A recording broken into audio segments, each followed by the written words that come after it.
நம்ம வந்து relational operators அப்படின்னா என்னன்னு பார்க்கலாம். ஒன்று அசைன்மெண்ட் ஆப்ரேட்டர்ஸ் பார்த்தோம். அசைன்மெண்ட் ஆப்ரேட்டர்ஸ் பெரும்பாலும் ஒரு ஒரு ஈக்குவல் டு என்டர் பண்ணோம்னா ஒரு வேல்யூ வந்து இன்னொரு வேல்யூ அசைன் ஆகும், ஒரு வேரியபிளுக்கு ஒரு வேல்யூ அசைன் ஆகும்.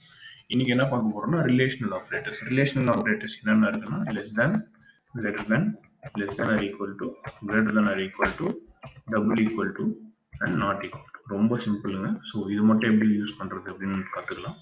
ஸோ இப்போ என்ன பண்றோம்னா நான் ரெண்டு வேல்யூ அசைன் பண்றேன். int a equal to 5, int b equal to 10. சரிங்களா? இப்போ ஒவ்வொன்றும் யூஸ் பண்ணி பார்க்கலாம். ஃபர்ஸ்ட் அசைன் பண்ணி பார்க்கலாம். ரெண்டு ஈக்குவலான்னு செக் பண்ணி பார்க்கலாம். if a equal to b, நம்ம போன செஷன்லேயே if கண்டிஷன் எப்படி யூஸ் பண்றதுன்னு பார்த்தோம். So if a equal to b, printf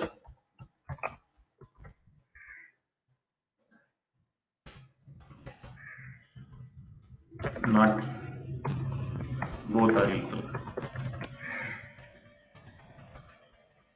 நம்ம இதுக்கு ஒரு else போடுவோம்.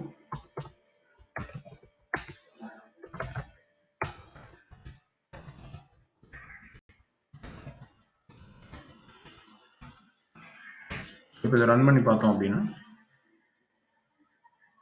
நம்மளுக்கு ஆன்சர் வந்து அன்ஈக்குவல்னு வரும். ஏன்னா ரெண்டு நம்பரும் ஈக்குவல் கிடையாது. சே ஃபார் எக்ஸாம்பிள் இப்போ நான் பியும் 5 ஆக்குறேன்.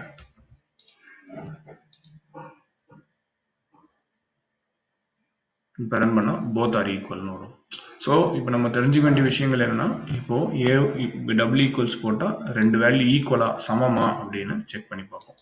இப்போ சமம் இல்லையா, இது இந்த வேல்யூ இல்லையா அப்படின்னா if A not equal to B இந்த எக்ஸ்க்ளமேட்டரி சிம்பிள் போட்டு போட்டீங்கன்னா இது வரும். இப்போ சே ஃபார் எக்ஸாம்பிள் இப்போ இந்த இடத்துல என்ன பண்றோம்னா இப்போ நான் பிஏ 10ன்னு மாத்துறேன். இப்போ நான் ரன் பண்றேன். இந்த இடத்துல ஒரு தப்பு பண்ணிட்டோம். ஸோ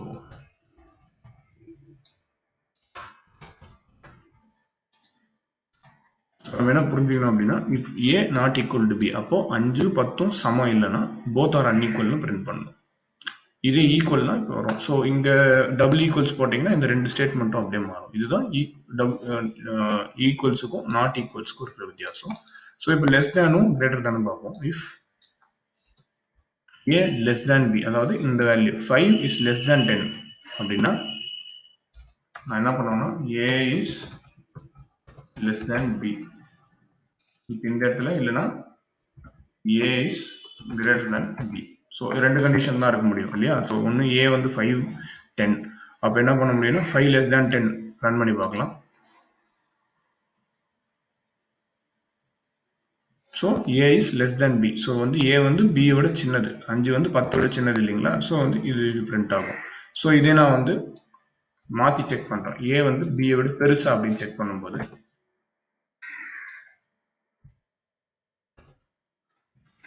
இங்க என்ன சும்மா ஒரு டெம்ப்ளேட் என்னன்னா இந்த வி இது எங்க பெரிய வாய் இருக்கோ அதுதான் பெரிய நம்பர்னு அர்த்தம். ஸோ ஜென்ரலா அது ஒரு ஒரு விளையாட்டை ஞாபகம் வச்சுக்கிற ஒரு விஷயம். If A is greater than B, 5 greater than பியா அப்படின்னு செக் பண்றோம். ஆனால் ஆன்சர் என்ன சொல்லணும்னா ஏ தான் பெருசு அப்படின்னு சொல்லுது, பி தான் பெருசு ஏ சின்னது அப்படின்னு காமிச்சு கொடுக்குது. சிமிலர்லி நீங்க வந்து இது வந்து ஏ கிரேட்டர் தேன் பிக்கு ஏ லெஸ் தேன் பி போட்டு செக் பண்ணலாம். ஸோ எந்த நம்பர் பெருசு அப்படின்னு செக் பண்றதுக்கான வழிவகைகள் இதெல்லாம்.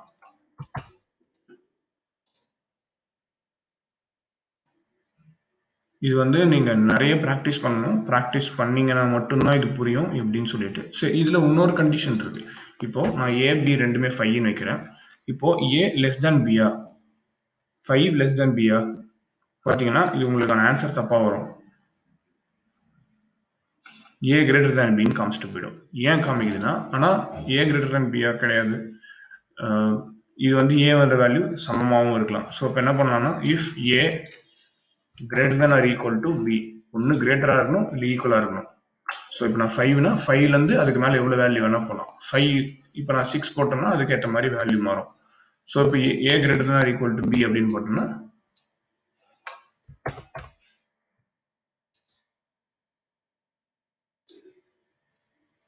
உங்களுக்கு அதே மாதிரி வேல்யூ மாறும். இதே மாதிரி நீங்கள் less than or equal to பியும் போட்டு செக் பண்ணலாம்.